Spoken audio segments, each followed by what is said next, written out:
Hey guys! Okay, what if we could predict when we would be, sorry, phone call. What if we could predict when we'd be most creative, most productive, most joyful, more extroverted, more introverted, moody, all of those things. Hey Kande, thanks for joining. Well, guys, today's video is all about that. It's about how we can predict these things. It's about our periods, our cycles, and how the different phases of our cycle actually affect our life and how we can actually plan for and accept those different phases of our life, okay? So this is a juicy one. I have no idea how long this is gonna go. I'm just gonna stick with you until I get through what I wanted to cover or my phone battery dies, whichever comes first. So if we haven't met yet, my name is Tara Allen and I am a women's health registered nurse. So I've studied about periods more than I'd like to admit.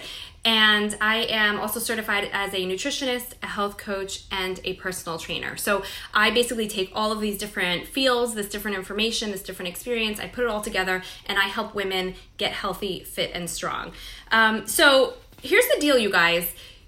People are not talking about our cycles, our periods, and it is actually something that 50% of the world's population will experience at some point in their lives, right? Hi, Eileen. So 50%, you guys, and yet why is it something that's not spoken about? Why, when we go into a drugstore, the feminine products are sort of like hidden away in the back, and you'll never find an actual picture of the feminine product on the package. You ever notice that? It's really crazy. Hello.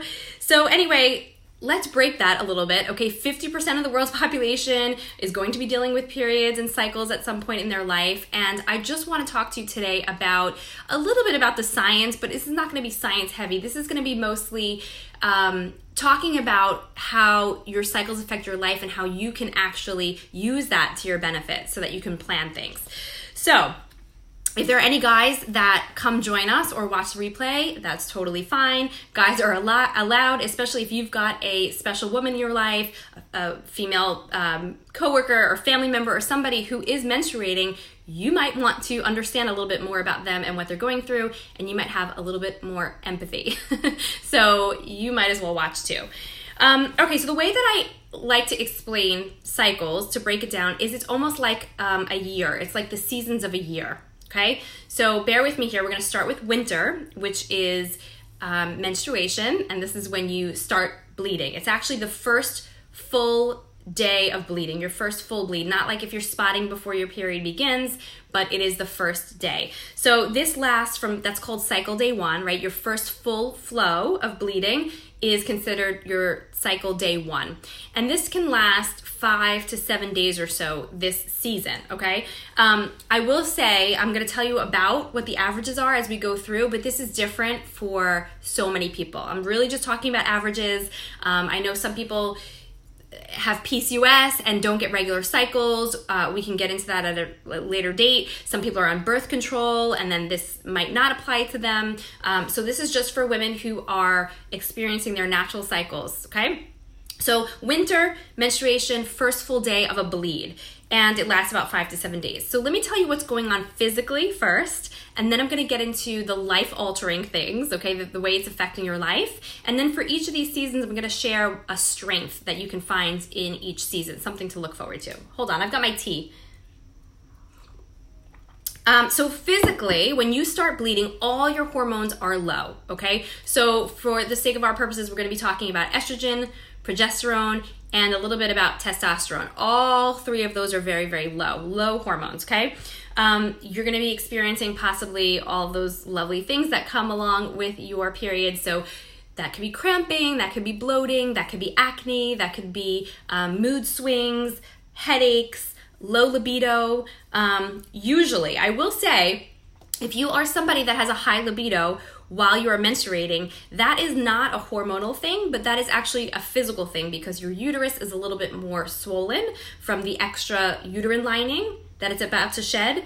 And sometimes that can be putting some pressure on the nerves around the area and can actually make you have a higher libido during that time. So if you do have a higher libido, not a hormonal thing, but just a physical thing. If you don't, that's normal as well. Either one of those things are normal.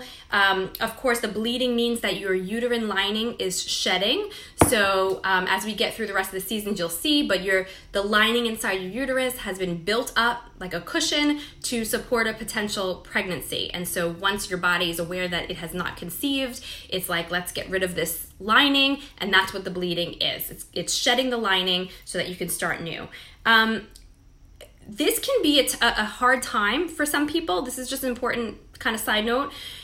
This can be a time of like trauma and reliving some grief. If you've had a pregnancy loss, then seeing the bleeding can be a very difficult time each month, even if this is something that happened to you a long time ago. I feel like this is something that's not spoken about enough, but that can bring up almost like a post-traumatic stress kind of situation every time that you see that bleeding, okay? So that's something that can happen, as well as if you are dealing with infertility or you've dealt with infertility in the past, then when we get our periods, right, it's not a happy thing to get. So just be mindful of that, whether that's something that you're going through, whether you're watching this on behalf of somebody else, it could be something that they're going through, okay? So it's not always just oh, I hate my period because I'm getting cramps kind of a thing. It can be something a lot more serious for some people. Now, taking it over to the life-altering things, okay? So what's going on in this winter month? If you think about the winter, that's kind of why I got my tea. You think about like, you just want to be cozy, like in front of a fire with a blanket on and maybe like a warm cup of tea or hot chocolate or something like that. That's sort of what we're like in this winter phase. So we're feeling like we want to be warm, we want to be cozy, we are a little bit more reflective, kind of like looking back on the past cycle.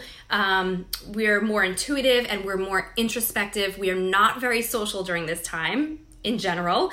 We're a little bit slower, we've got less energy, we're tired, we might find that we need to sleep more, and it's like the perfect time to reset for a new year, right? So in winter, we're resetting for the new year coming in January. Well, the same thing with your cycle. When you're menstruating, we're hitting the reset button on a brand new cycle that we're about to come into. The strength in this cycle here is planning, okay? And you'll see why as we come into spring that's going to be really important. But you can start to plan ahead to some important things that you want to work on. Maybe you've got some projects at work that you want to work on, something you want to start or launch, or maybe in your personal life, or maybe if you're following me and you're into your health and fitness and nutrition, this can be a time to plan some new habits that you'd like to try on for size over the next cycle. So this is a really good time for planning. So then we go into our spring, okay? So winter's over, it's been about 5 to 7 days, and we head into our spring phase. Our spring phase, medically speaking, is called the follicular phase, and it starts about cycle day 5 to 7 or so, and it lasts about a week to a week and a half. Again, a lot of this varies, there's some gray areas, but in general, if you have a pretty regular length cycle, it lasts about a week to a week and a half. So let's talk about physically what's going on here. Your estrogen is starting to climb during this phase. Estrogen is the feel-good, look-good hormone. We love estrogen. We love what estrogen does for us, okay? So what's happening is that there's an egg now that's starting to mature inside your ovary, and one egg is going to become the dominant one to be released during ovulation, okay? But during this whole phase, that's what's going on. So that's why it's called the follicular phase, because one follicle is going to become the dominant egg that's going to be released in hopes to becoming pregnant. And of course, we're not looking to get pregnant every month, right? But from a physiological standpoint, our bodies think that we just need to reproduce all the time, right? So our bodies are trying to do this. Our bodies want to do this. Of course, I understand if you're going through an infertility battle and how tricky that is. That's something that I went through myself. But from a physical standpoint, our bodies with a regular cycle are trying to always conceive. So the egg is maturing, the ovaries are getting ready to release that egg. The uterine lining is slowly starting to build up, right? So you just shed all of that blood, and now your body is starting to create a new cushion inside your uterine lining in case you become pregnant the next cycle. You're not bleeding anymore, your bloating has gone away, your skin starts to clear up. That's thank you to estrogen. Estrogen is one of those great hormones. It helps to clear your skin, and it helps you to feel more outgoing.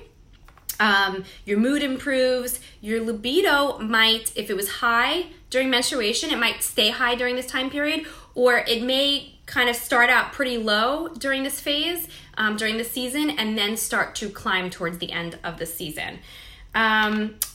Here's what's going on, like the life-altering part, right? You're feeling focused. You're feeling confident. You're feeling driven and playful, and you can build momentum during this phase. This is a great time. Like I said, if you were planning in the winter for what you want to accomplish, this is a great season to start to accomplish those things. Your personal goals, your relationship goals, your business goals, whatever goals you have for yourself, this is a great time to really tackle those. You're in like an action-taking kind of a mode. By the way, this action taking, it usually feels great for most of us if we have a purpose on where that energy can get focused. But for some people, I just want to make note, it can feel erratic, it can cause anxiety, it can feel very unsettling to have all of this energy and not be sure where to place the energy. Okay, so if you have all this erratic energy, but you haven't planned for anything that you're going to actually tackle, right? You don't have any real goals for yourself. You don't feel like you have any real big purpose in life or anything like that. This phase can actually be an uncomfortable phase. But for most people, this is a really beautiful phase. The spring, right? We're like emerging. The days are getting longer, and we're shedding those heavy blankets and coming out from behind the fire and becoming more social. And that's what this phase is all about. This season. A strength here is your productivity and relationship building. So this is when, maybe you were kind of moody during your winter, but now this is when your moods are becoming a little bit more stable, and it's a good time to work on your various relationships in your life, and it's a great time to be productive. So that phase ends. Hey Shannon, thanks for watching. So that phase ends, right? So spring is over. That brings us into summer. Now summer is our ovulation time, and it lasts for a few days up to a week or so. Now remember, it's not that the ovulation itself is lasting that long. I'm just talking about the season surrounding what's going on. So let's talk about physically what's going on. This is when your estrogen is at its peak, okay? So estrogen, the feel-good, look-good hormone, this is when it's at its highest. So you're really feeling good and you're really looking your best at this time. You also get a very small and quick, like this, if it was a graph, it'd be like boop, boop, boop, like that. A very quick testosterone spike at ovulation. Okay, so the testosterone helps your libido to be at its highest. The testosterone helps your energy to be up. You're feeling strong if you're working out. And the egg is released. So ovulation, your egg is released from one of your ovaries, and it starts to travel down your fallopian tubes to come into the uterus, right? To see if it's going to get, if you're going to conceive this month. So some people during this stage feel some twinges because they can actually feel the egg being released. Some people can actually say that they know what side they're ovulating from each month. It usually alternates because they can feel the twinges in that side. I think that's incredible. Tell me in the comments if that's you, because I think you guys are like, you have superpowers or something. Those cramps, they're very slight, and they're called Mittelschmerz. It's a German word, but it just means those little twinges that you can tell when you're ovulating. And again, your libido would be at your highest at this point. So let's talk about life-altering things about your summer season here. So this is when you're fertile, obviously physically, but this is also when you're fertile in your life. This is when you are most creative. Your creative energy is like at its peak at this point. Hey Janine, thanks for joining. This is when you feel like Superwoman. If you are going to feel like Superwoman during this month, this would be the time that you feel like Superwoman. You are wearing all the hats, you're feeling like you're accomplishing everything, and you really feel like you're on top of your game. You're feeling very extroverted, you're feeling very social during this time. Eileen, I felt that a few times in the past. That's awesome. That's so cool. I can feel when I ovulate. Janine, that's awesome. Oh my gosh, you guys are crazy.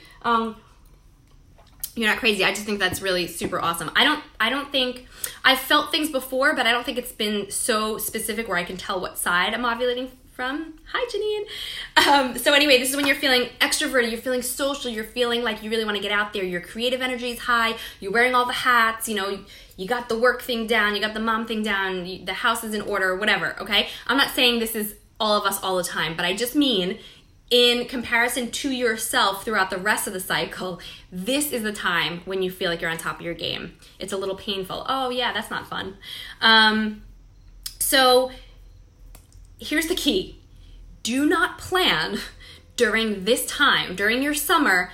Do not plan for the future, because this is when you're going to overcommit.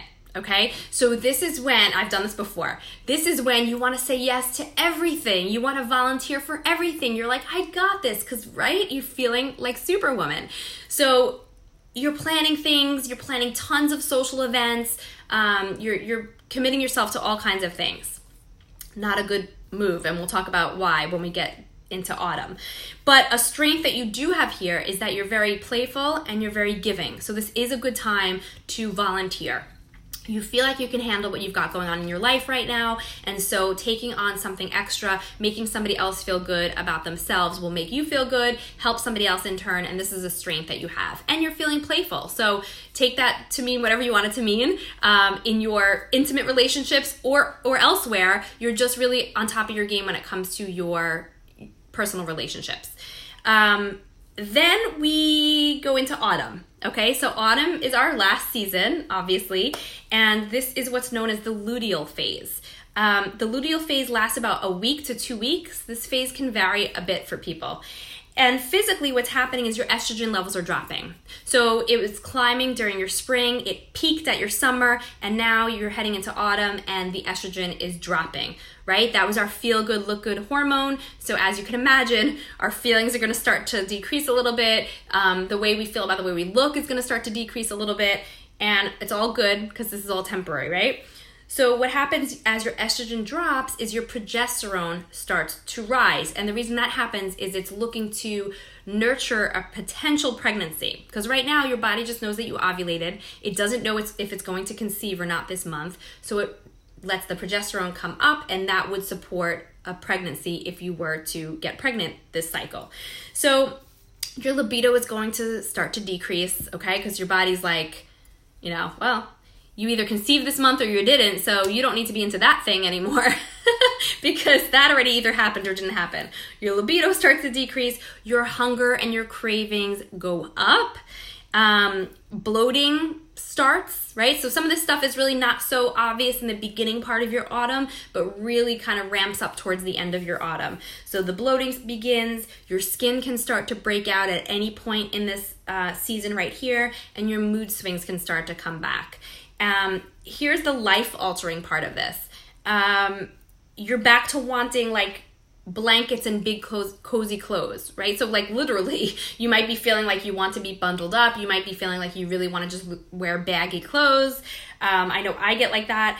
You can be very sensitive. You can be very reserved at this point, tired, less social. This is why it's a good thing that you didn't plan too much or overcommit too much during your summer, because here where you would have to fulfill some of those plans, you wouldn't be wanting to carry them out. I'm not saying to never plan things, but I'm just saying to be mindful of it and keep that in mind, because you don't want to be like, on Monday I'm doing this, on Tuesday I'm doing that, on Wednesday I'm doing that, and then all of a sudden you get into your autumn phase and you're like, I just want to stay home. So you're less social, your energy is lower. Okay, it's a good time to set boundaries with people at this phase. You're feeling more overwhelmed. So in the summer and the spring, when you were feeling like you could wear all the hats and do all the things, at this point, you might have fewer hats to wear and you would be more overwhelmed a lot more quickly. Okay, so you're gonna feel more overwhelmed. It's a great time to ask for help from others. You might find some relationship conflicts during this time because you're feeling a little bit moody and you're feeling a little bit sensitive. This is not a good time to make life-altering decisions. Self-doubt is going to start to creep in a little bit. So this is the time where we're doubting ourselves a little bit more. Just be mindful of it, okay? So it's not to be negative about any of this, but it's just to understand physically what's going on, emotionally what's going on, and how we can just predict and sort of accept this cycle as it comes around, okay? You're gonna need more me time, and this is a great time for self-care as well. Okay, a strength here in the autumn is learning and consumption. So whereas spring and summer are great for creative energy, you're creating things, you're producing things, this is more of a time to sit back, and this is a good time to consume things. This is a good time to read. This is a good time to learn something new. Okay, this is more about just sitting back and letting things kind of come to you instead of going out and taking action. Then at the end of your autumn, your progesterone, which had been rising to nurture a potential pregnancy, your body realizes it has not conceived, assuming it has not conceived, and then your progesterone drops, and that's when your period comes, your lining starts to shed, and the cycle repeats, and then you go back into your winter, and we repeat from there. Here's what I want you to keep in mind from this. First of all, if you have any questions, let me know in the comments, but here's what I want you to keep in mind. This is something that not everyone experiences. Not everyone experiences it exactly the same. Most of us have very different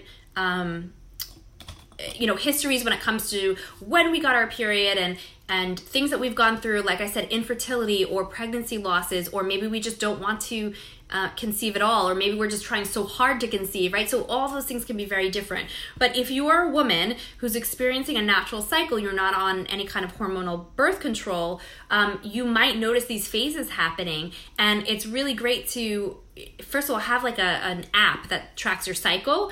If you have a favorite app for tracking your cycle, put it in the comments below. I've been using one called Clue. I will tag that in the comments as well. Not an ad, it's a free app. I like it. You can track your moods, you can track obviously the days that you're bleeding, it can tell you what to expect coming up. There's a bunch of different capabilities in it, so I like that. But I know that there's tons of options out there. So if you've got one that you love, stick with that. And if you wouldn't mind sharing it, I would appreciate that. Be mindful of where you're at in your cycle. So if you're somebody who journals every day, or even if you're someone who just writes a to-do list every day, it might be helpful to just write a little like CD1 or whatever, cycle day, whatever. Keep track of where you're at. Let's say for argument's sake, you've got a 28-day cycle and you're like, oh, today is cycle day 10. And you can just, kind of be mindful like, oh, that means I'm in my spring right now. This is a really good time to push forward. This is a really good time to try to be productive, tackle my goals, take action, all that stuff. So you can just be mindful of where you're at. Now also, if you're like, I'm at cycle day 25 and I feel like I'm getting into a fight with everybody I see, you could go, oh, right, cycle day 25, I'm in my autumn, I'm approaching my winter, I'm very sensitive right now. This, a little bit of this could be my sensitivity. It's not saying the other person wasn't wrong for whatever, but you might be overreacting to things a little bit. That's just what we do. So it's just nice to be mindful of where you're at. It helps you to plan and it helps you to be accepting of it all. The other thing is to look for patterns. So you will notice, even though this could be a general framework, but you'll notice for yourself you've got different things. And the more you start to track, the more you might realize like, oh, I have a little surge of energy right in the middle of my autumn that seems to happen like 1 week into my autumn or something. I don't know. That's not typical, but maybe for you, once you're tracking it for a few cycles, you notice that it is typical. Again, something else that you can start to plan for or just be aware of what's going on. Tomorrow I am planning to do a live inside my Facebook group. It's a free group. If you're not already in there, it's called Healthy, Fit, and Strong with Tara Allen Health. Healthy, Fit, and Strong with Tara Allen Health. I'm going to post it in the comments so that you guys can join if you'd like. It's another live video I'm planning on doing. I can't tell you exactly what time. I've got some few things going on tomorrow, but I'm going to try to pop in at some point. And I'm going to talk about how your cycle relates to fitness and nutrition. So how you can actually sort of customize your fitness and your nutrition plan around these phases in your cycle so that you can really make the best of it. Peter says, I don't trust something that bleeds for a week and doesn't die. Explain that. Very funny, Peter. Can't do a video like this without some sort of a comment, right? All right, guys. Well, thank you so much for watching. Join that Facebook group, except for you, Peter. Join the Facebook group if you want to continue the discussion so we can really talk about tailoring this to you. So for your health goals, your body goals, your weight loss goals, whatever your goals are in the health space, let's talk about fitness and nutrition and how you can actually take advantage of these different phases there, okay? Thank you so much for watching, and let me know if you have any questions in the comments. See you soon. Bye.